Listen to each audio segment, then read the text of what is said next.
Welcome to another episode of Follow the Brand.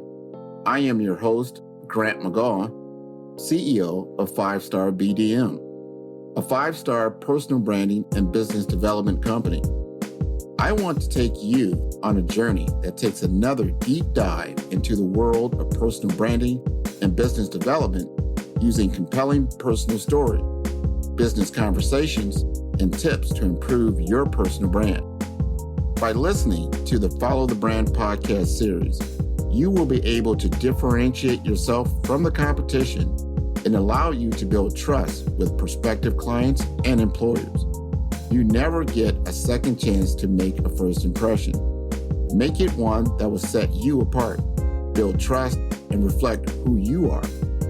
Developing your 5-star personal brand is a great way to demonstrate your skills and knowledge.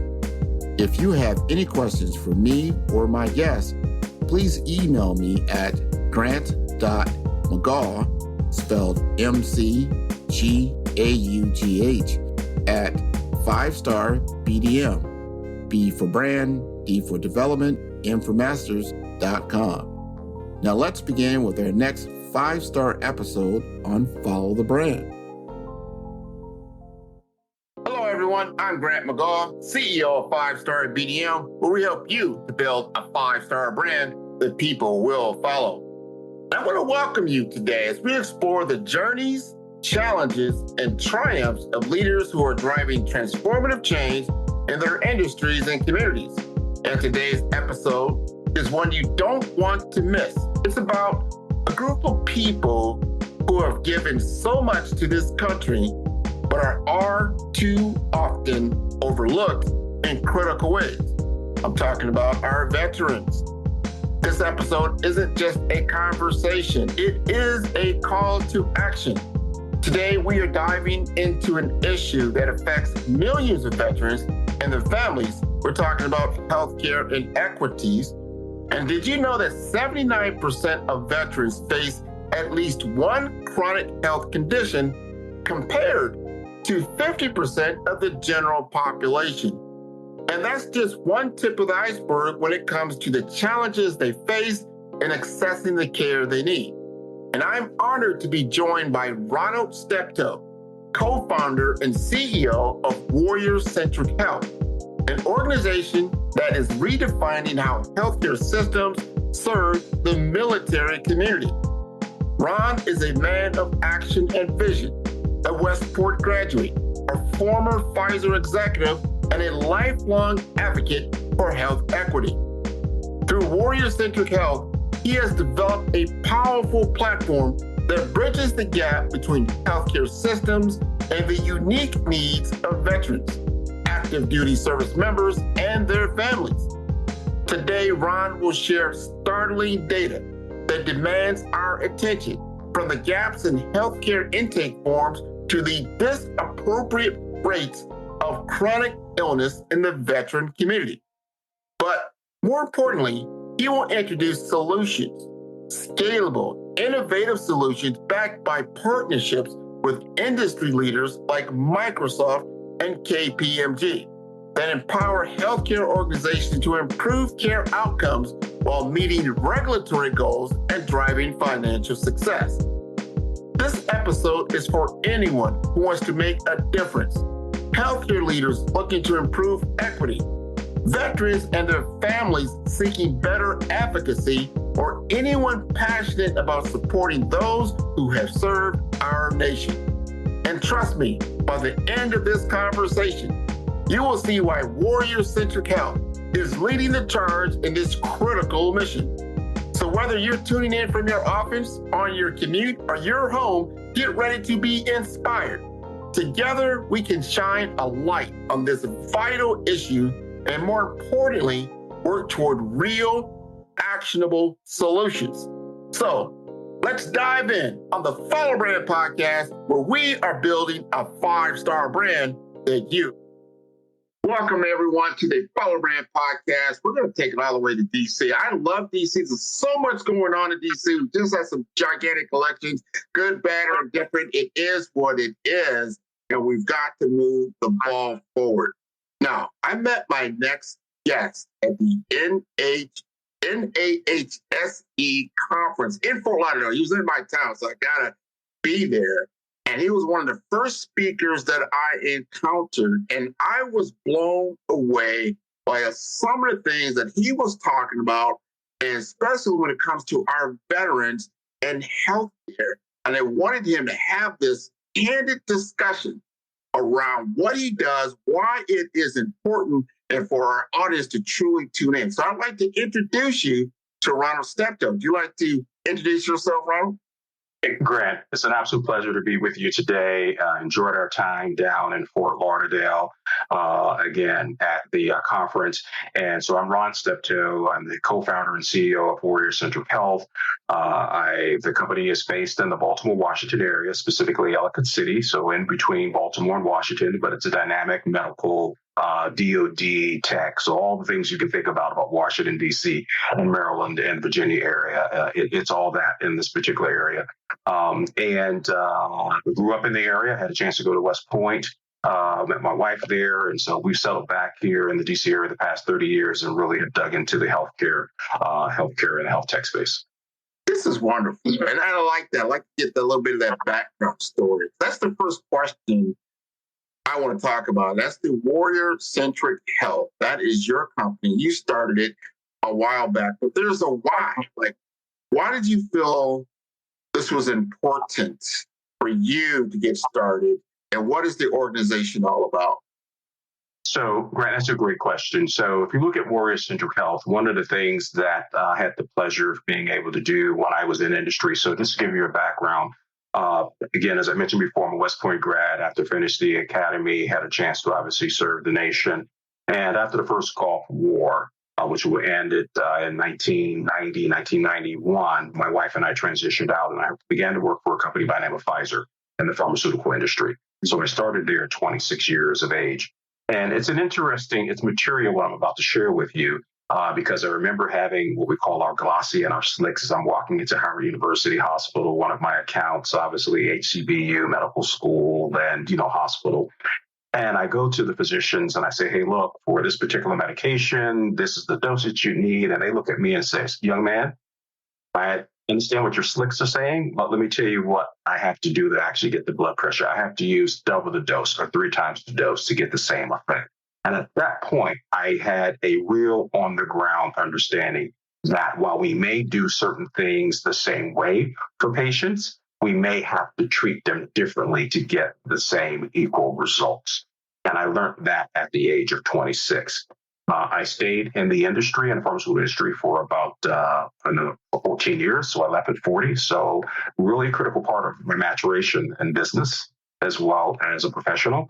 And one of the things I was fortunate to be able to do my last 8 years working in the industry and the pharmaceutical industry, specifically for Pfizer, is I led the national ad hoc team called the Multicultural Business Team. What we know today as healthcare equity, healthcare disparities. I actually designed the business model for on how we were going to address that. So that's where I was able to connect the dots between, hey, there is this disparity, there are these inefficiency. Where is the business related to bringing efficiency? And I began to look at that at a very early age for understanding kind of the science and medicine at 26. And from 30 to 40, really getting into the business of it.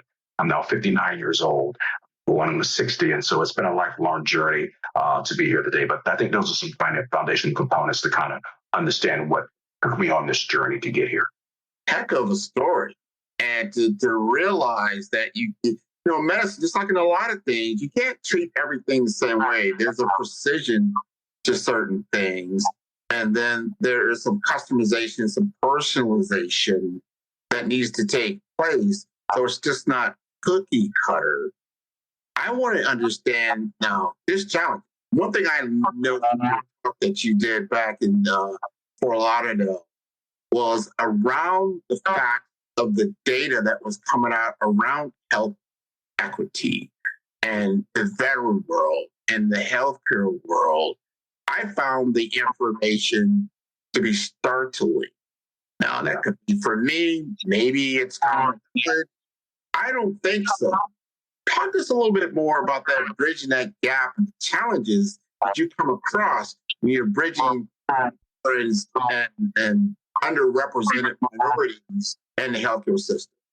So I think a few things. One, when we look at the military community, I think the thing to start out with is we were and are the healthiest Americans to go into the service. There's a lot of different qualifications, and only less than 25% of folks actually meet the physical qualifications and other qualifications they have to actually even join the military. Okay, so let's put that there.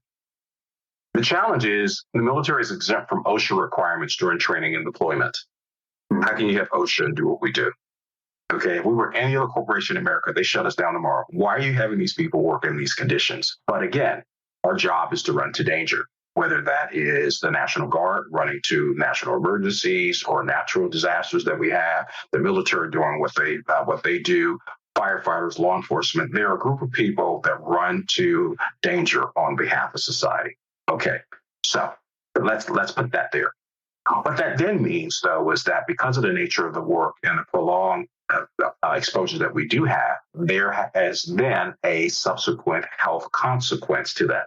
So what you'll see on the other side of that is 79% of veterans have at least one chronic condition compared to 50% of the general population. When you look at our rates of cardiovascular disease, cancer, ambulatory issues, orthopedic issues, respiratory health issues, it's significantly higher, anywhere from 10% to 30% to 40% higher than the general population. And so what is important to recognize in that context is that that is really one of the key components that makes us a vulnerable population, is because of the disparity and the higher prevalence of health conditions that we have compared to the general population. And people just maybe haven't thought about us in that way in the aggregate. Very important. You bring up a good point. I mean, it should be just like in front of us. It's like firemen, police, they go into certain areas, certain situations that the normal population does not. And then you're going to have adverse effects that come out of that. But you brought up something, and I never forget this, because you're a data guy. I'm a data guy. Right. You got a proprietary platform that we'll talk about as well. And you were saying, hey, you go to the hospital, you just any healthcare, you get a form, and on that form, you got to fill it out. And on that form, some of them, not all of them, but some of them don't really talk about your military experience as a part of the intake. Now, you talk about, your past history, your family history, to understand, comorbidities that might, be or not be. But this is not there because that's missed. Then you have adverse effects come out of that. Talk to us about that, and then talk to us also about your proprietary system that you made with your business. Yeah, so I think that's another interesting question. So let's kind of walk this back a little bit. So first, only about 57% of hospitals ask the question, have you served? And less than 10% do anything with the information, according to an American Hospital Association Institute for Diversity report. Okay, so we recognize that as a specific challenge. The reason that has been a challenge, and is a particular challenge today when we talk about the warrior community. And when I say the warrior community, I include veterans, active duty, National Guard reserves, and their families. The reason that's a challenge in today's world, when we look at social determinants of health, is some of the key areas that we are now in our health systems monitoring is, what is the occupation? What is the education? What is the transportation of patients? What does the housing look like? Because we know from the front end of things, these social dynamics actually have an impact on health. In fact, 80% of health is really related to the social determinants of health. There's one other area, though, that we don't speak that much about, and I think is a critical area that is we're trying to bring forward in discussion, and that's environment. What has been the built and work environment and the lived environment that someone is in? And that's where the military and veteran community, when we don't ask that question, becomes a key issue that we're not capturing. So the fact that we don't ask the question about military service or military affiliation to include the families is what's creating that gap right up in front. So let's again walk back a little bit further. After World War II, we actually, I'm going to walk it back even further. After the Civil War, We actually, as a nation, particularly from the union side of the house, actually tracked the lifespan of individuals that had served in the military. In fact, there was a study of about 35,000 individuals, and they followed them throughout their life. And what they were able to do was to say, how does trauma impact someone's health condition? And so they looked at 4 areas. Were they a POW? Were they injured during the service of the Civil War? What was their age? And then how many people were killed in their unit? The POWs, and if you're injured that has a material impact or in the health conditions that you have, whether it be cardiovascular, GI, nervosa, various other things in reference to the central nervous system. And they then looked at the age. What a lot of people don't know is we had people fighting in the Civil War that were 9 years old up to 17. That was one of the early age brackets. And obviously staggered all the way through to 31. What they found is that people between 9 and 17 that lived a long life wound up having higher incidence of various chronic health conditions than if they were older. So, and then the number of people that got in your unit had an material impact on your long-term health outcomes. And they actually tracked people by whatever their profession was, whether they're a farmer, whether they're a carpenter, whether they were this. My point is back over 100 years ago, we thought social determinants of health was important. Yeah. In the context now, moving forward to now the electronic health record, looking at post-Vietnam, to World War II, we used to ask the question whether or not you served. But when Vietnam era came, there was a lot of stigma in reference to military service, and so somehow it just started to be taken out of the records of asking people about that. And so we transitioned to electronic health records. We just missed it.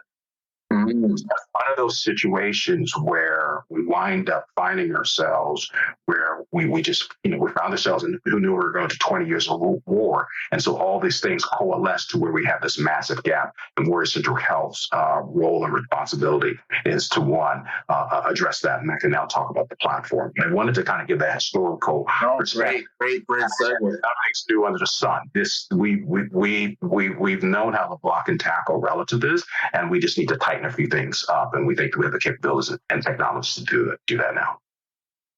Well, this is what's important. You have to have the background story and understanding what's there. I'm intrigued about, first of all, you say you're in pharmaceuticals, and then you identify the gap, and then you eventually got into your own business and what you're doing now. You developed this platform. You have and that takes a lot to do.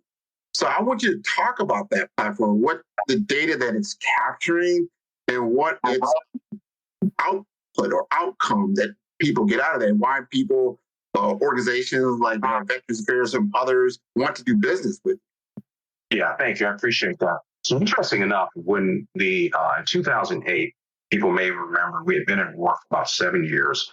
There was a big scandal at Walter Reed as it relates to not having the capabilities to really care for everyone. And so there was a report called the Invisible Wounds of War report that was commissioned by the RAND Corporation to put together.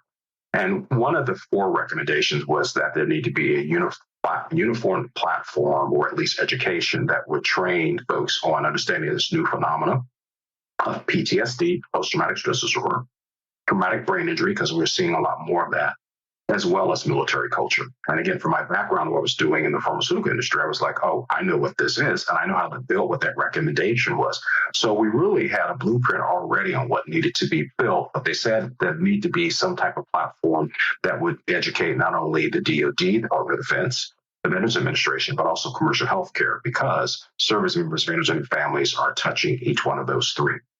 So we had a chance to get in contact with Walter Reed. We submitted an unsolicited proposal saying we have some ideas on things we've been doing in industry to bring into the military, and we've got a contract to actually begin to develop this idea, this concept of how we really bring together integrating some of the data where we're finding the gaps. Once you identify the data gaps and the clinical gaps, how do you create the clinical medical education specific to the military needs?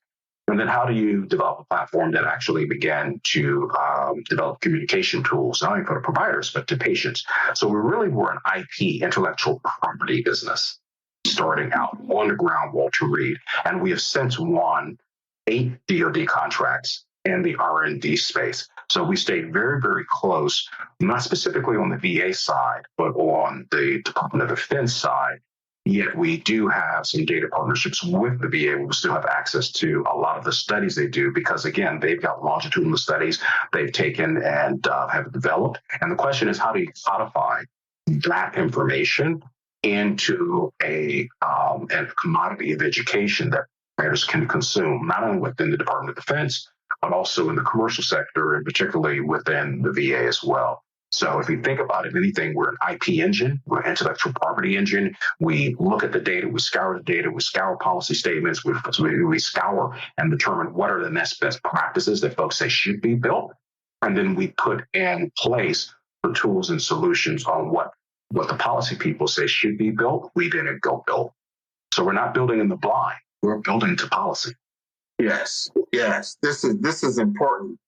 And you bring up another good point, because veterans aren't just, once you serve and you get out, you go into the commercial world, enterprise world, and, you're making your way. Some take advantage of veterans benefits, some don't. They just do regular insurances and that kind of thing. So you have specific data that a lot of these other health systems or HIT systems don't have. Therefore, because you build partnerships with like KPMG and Microsoft and some others. Why is your data so valuable to these types of groups? So that's another really intriguing question. So the interesting thing is that data actually is out there and it exists. The government's been studying us. I tell you, they've been studying us since the Civil War. Okay, we call ourselves G-men and G-women. They got our social security numbers. They know exactly where we live. They keep track of us. And interesting enough, knowing that, there's data on us sitting with the CDC, sitting with the VA, with the DoD, with CMS, with other agencies. We actually go find that data. We actually pull it out, but it's sitting in raw Excel spreadsheets. No one ever thought about bringing it together. And we have some algorithms and things that we do to say, okay, let's align this data. So we mine and align the data on our population. That alignment then begins to tell a story.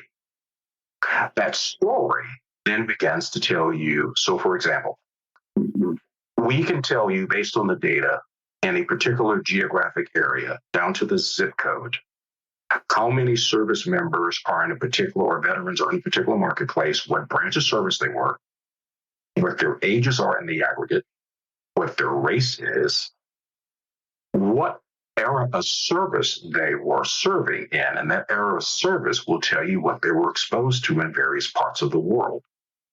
We then know, based on those toxins they were exposed to in the various parts of the world, what health conditions are going to come off of that.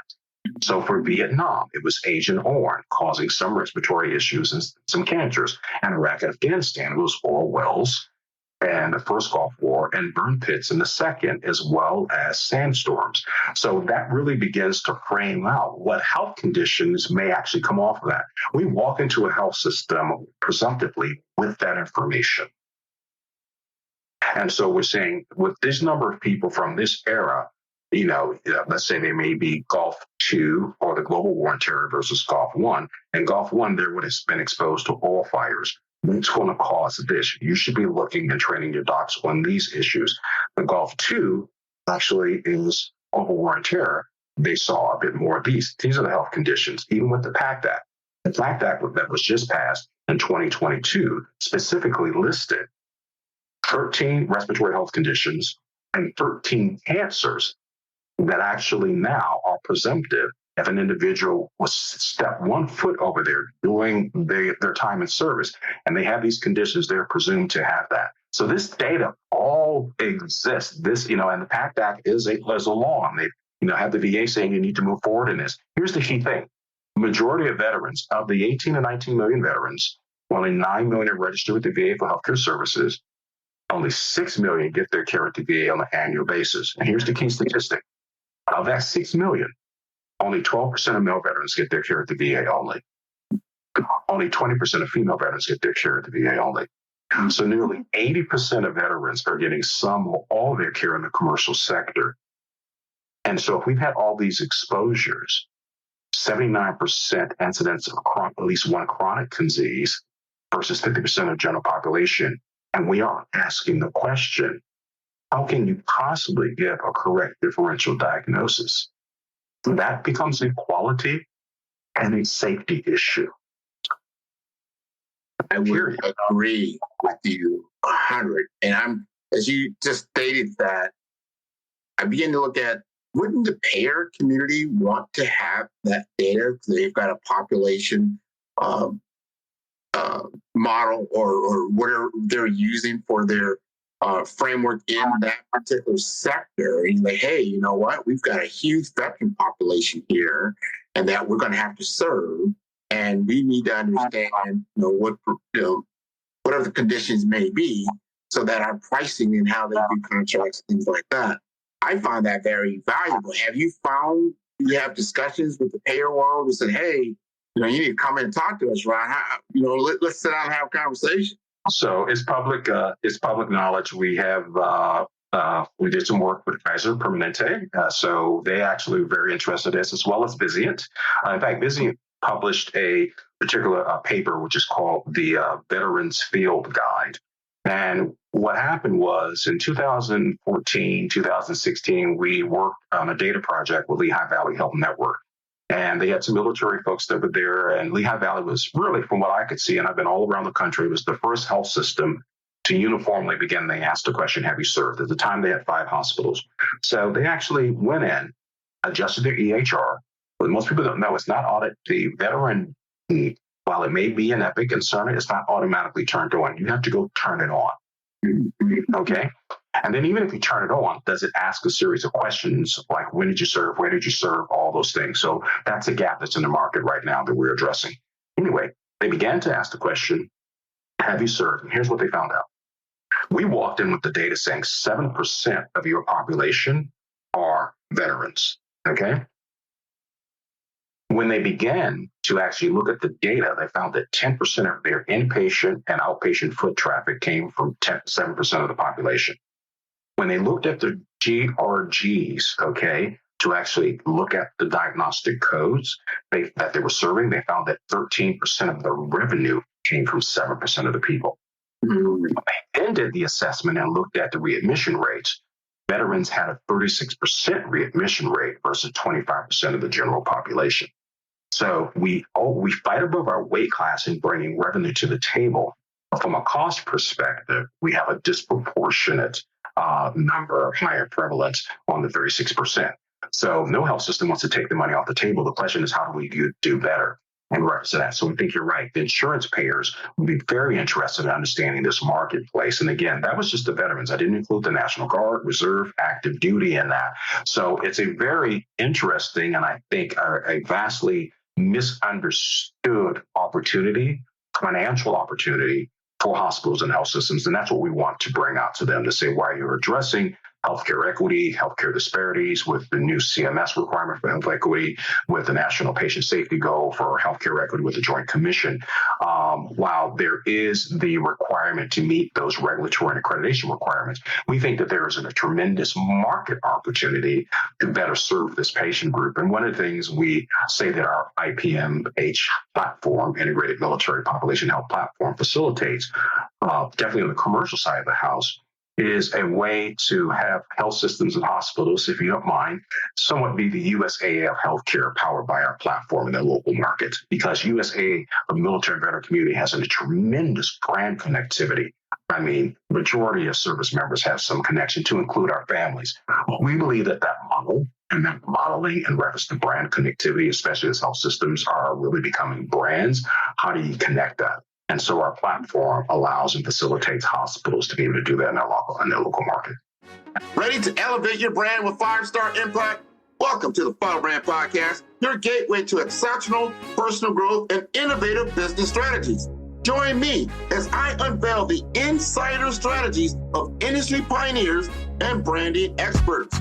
Discover how to supercharge your business development, harness the power of AI for growth, and sculpt a personal brand that stands out in the crowd. Transform ambition into achievement. Explore more at firestarBDM.com for a wealth of resources. Ignite your journey with our Brave Brand Blueprint and begin crafting your standout 5-star future today. You got me really interested. And I want you to talk to me as I am the CEO of a major health system, that in a lot of these systems now aren't just providers, they are payers as well. So both, like you mentioned with Kaiser, so this model is happening, but we've got to be able to serve people and to serve people in an equitable way. How do I get you integrated into my system? What's the process of bringing you in, setting you up, and then realizing the benefits of your program? So I think, first of all, there are two things that we try to explain. And what we did with our platform was align it to something that hospitals have to do. Because right now, they're so busy. I mean, so many new technologies, new platforms are coming. How do you make a choice? They just don't have time and space. So I think it was very fortuitous for us to be able to say, okay, wait a second, our platform really aligns in principle with each one of the elements of the National Patient Safety Goal to improve healthcare equity that the Joint Commission has come out with. Each one of the 6 pillars, the first one being that, hey, look, we need to identify a leader. Number 2, we need to stratify the health-related social needs. Number 3, we need to determine what the gaps are. You then need to determine what are the best practices for processes and training. You need to evaluate your action plan that needs to be written down. You need to assess that action plan and need to report that out. Well, through our partnership with Microsoft, all of our IP that facilitates that sits in almost every computer or every hospital and health system. They all have Microsoft. So literally, email, password, you're into our platform. Pretty simple. Nice. Number 2, how do you then make sure that while the intellectual property on the data and the education and communication tools are being dispersed in a programmatic way to align with the National Patient Safety Goal for healthcare equity with the Joint Commission and CMS requirements, how do you then make sure you have the proper implementation science? And that's where KPMG comes to the table. They're excellent at making sure that we're able to have that assessment. So it's a collaborative teamwork where we're using the National Patient Safety Goal as a thing that the hospitals have to do. The question is, they have to pick a population. So is that going to be people of color? Could it be LGBTQ? Could it be the elderly? Could it be maternal care? What we say in our context is that the majority of those individuals are in our community anyway. So if you're picking us first, at least pick us second, because we represent America. So that's point number 1 in reference to a regulatory accreditation requirement. You have to do something. So this is the population. Then there's also the business side. The business side is, wait a second, 97% of service members have some level of insurance compared to the high 80s for 90% of the general population. You have more chronic conditions, you're going to get them earlier. And that means you're going to tap my cardiology, respiratory health, oncology, orthopedics. As a hospital and health system, as an IDN, you could be touching a lot of my touch points, a whole lot more than the general population, and you're insured, and I get you younger, and I get a chance to manage your health and optimize that. No one ever put our population in that type of framework before. And when you look at the military and veteran community, again, our families serve as well. They have stressors as well. So you get a chance to, again, picture this market that represents in the aggregate about 25% of the U.S. population. And if you look at the insured value of just, again, that's about 75 to 80 million people. Let's just put a $5,000 price tag on per person. We know it's more. We know it's 8,000. Let's use 5. That's $300 billion of annual insured value that is flowing through hospitals, many of which they don't even know exist, and they haven't connected their brand to it. So it's a market to grab. And then number 2, that is $100 billion more than the entire oil and gas revenues in the United States. So it is an incredible market opportunity in addition to an opportunity to fulfill a regulatory requirement. And at the end of the day, from a social perspective, we're taking care of those folks that run to danger on our behalf. So you're fulfilling also a public safety and national security fulfilling on, I say, the mission of making sure our nation stays secure, because not many people run to danger, and we don't take care of them. That could create some challenges for us moving forward in the future as a nation. I totally agree with that. You tick two of my buckets in that. First of all, it's profitable. It makes financial sense.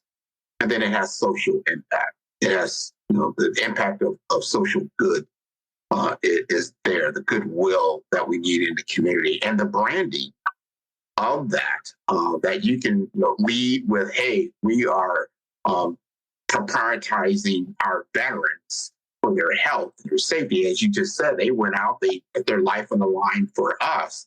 The least we can do is put our life on the line for them and make them a priority and say, hey, here's our veteran track for you and your health care. This is what it looks like.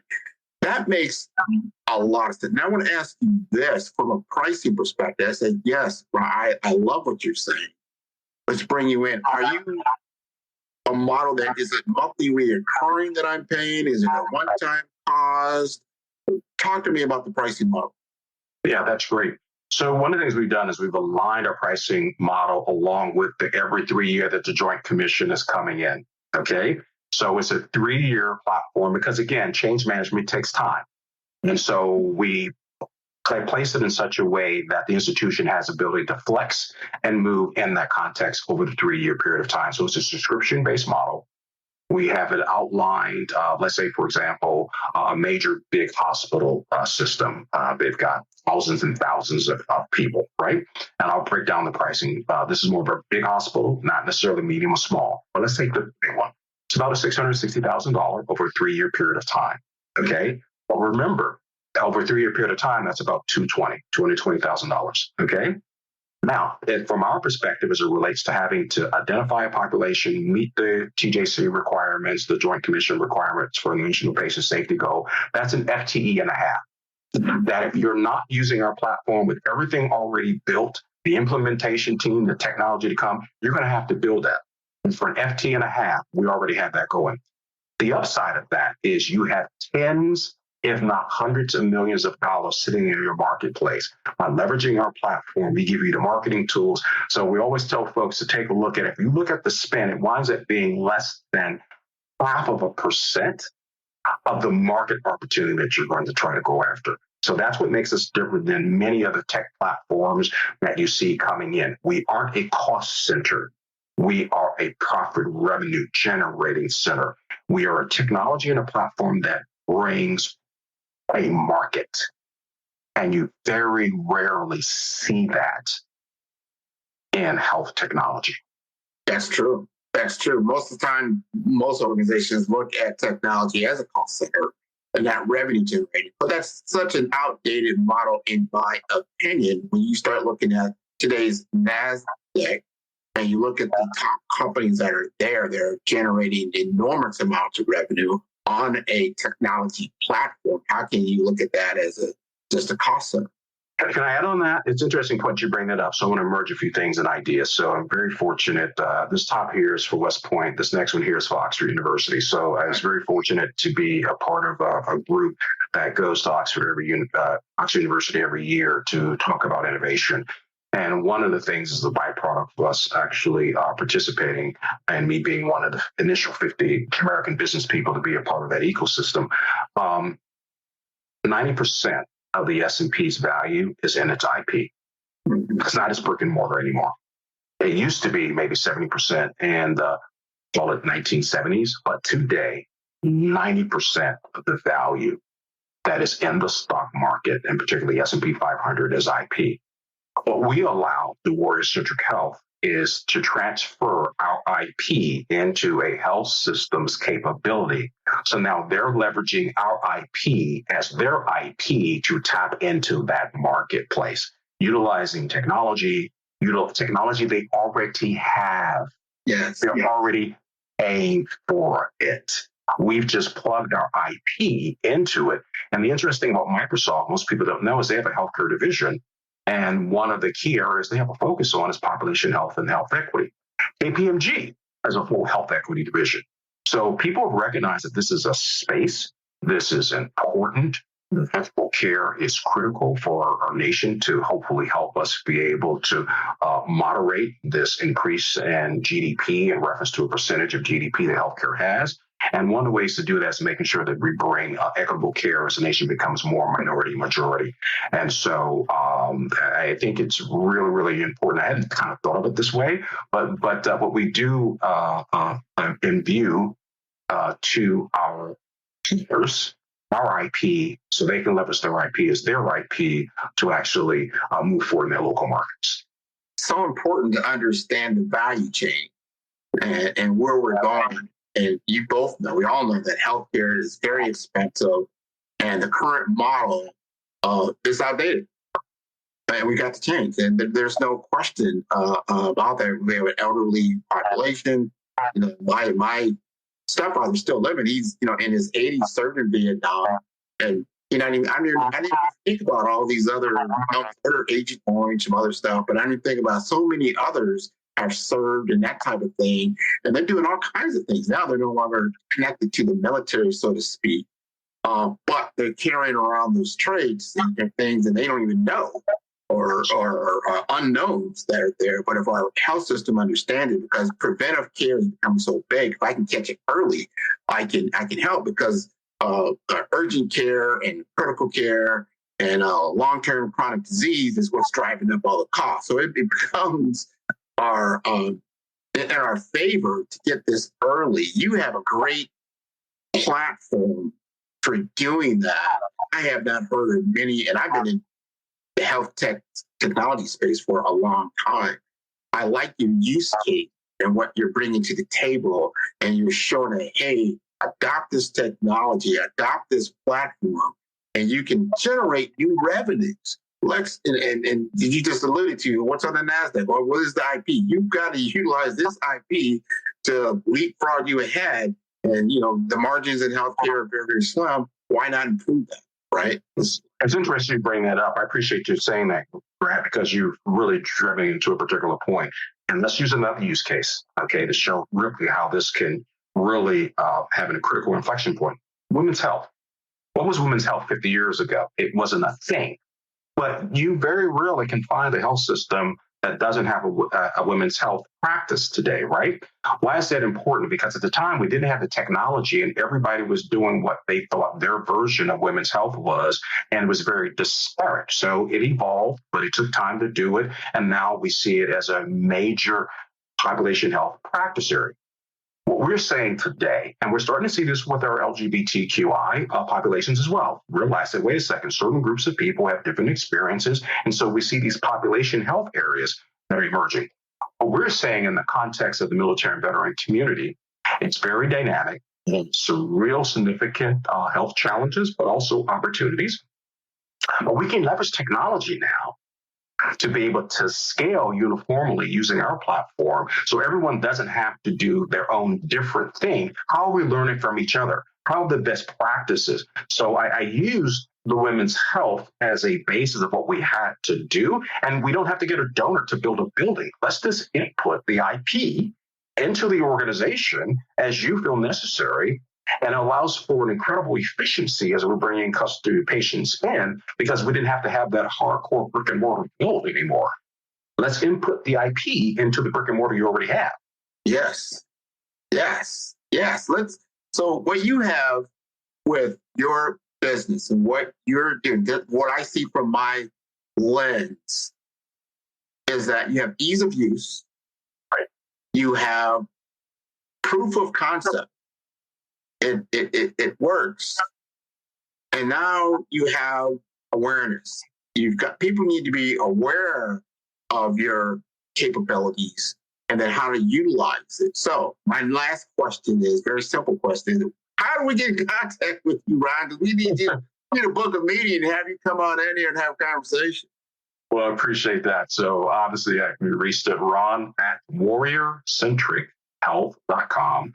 Obviously, you can be reached on Twitter, LinkedIn, and Facebook as well. But direct email to myself would be great, or admin at Warrior Centric Health will get to my assistant and she will forward that on to me. But I appreciate the opportunity. I think that this is a tremendous time for us in this nation. I think it's a tremendous time for us to move ourselves forward. And I think with technology, with partnerships, we have a tremendous opportunity to move the needle and really allow for some incredible transformations to take place. Absolutely. You've opened my eyes. When I first was introduced to you and your business, I kept thinking of it from a military standpoint that, all right, it's just in the service world, not looking at, no, there's a veteran. So there's a veteran. You're in everywhere. They're everywhere. They're not just, just connected to the active service that you were saying before. It's not just a federal government type of application that you have. Is actually very commercial, very enterprise centric, that includes all these different levels because it's people centric, and you're focused on this population that is underserved. And how can we do that? And before I let you go, because you mentioned something to me earlier, so important. We just celebrated Veterans Day earlier in November, but you have stated that it's looked upon a little bit differently. Talk to us about that. Yeah, so we've recognized that obviously Veterans Day, while absolutely awesome for us to recognize that, we now have Veterans and Military Families Month. So, the nation, the U.S. Will give us credit compared to other nations, but many other nations don't revere the people that serve as we have done in this country. So we obviously have Veterans Month, which is awesome, but we also have Memorial Day that comes up, and we have the 4th of July that comes up. So, we've got this, we have this we have this awareness, which is really, really cool. But the fact that we focused on a particular month in November is awesome. So this is very, very timely, and I appreciate this opportunity. Warrior Centric Health is on my radar. I want to get you plugged in. I want to see you down in South Florida doing some major business with our healthcare systems here, and that we can make a major impact. Well, we would love that, because the number one number of veterans is in California, number 2 is Texas, and number 3 is Florida. Well, with that said, this is wonderful, and I want to encourage your entire audience to tune in to all the episodes of Follow the Brand. They can do so at 5. That's the number 5 star BDM. It's STAR, brand, D for development, infomasters.com. This has been wonderful. I want you to continue to do what you're doing and to have a very wonderful holiday season and into the Happy New Year of 2025. To you and your family, Grant, and your audience, wishing you all the very same. Thank you very much. Thanks for joining us on the Follow Brand Podcast. Big thanks to Full Effect Productions for their incredible support on each and every episode. Now the journey continues on our YouTube channel, Follow the Brand TV series. Dive into exclusive interviews, extended content, and bonus insights that will fuel your success. Subscribe now and be a part of our growing community, sharing and learning together. Explore, engage, and elevate at Follow Brand TV series on YouTube. Stay connected, stay inspired. Till next time, we will continue building a 5-star brand that you can follow.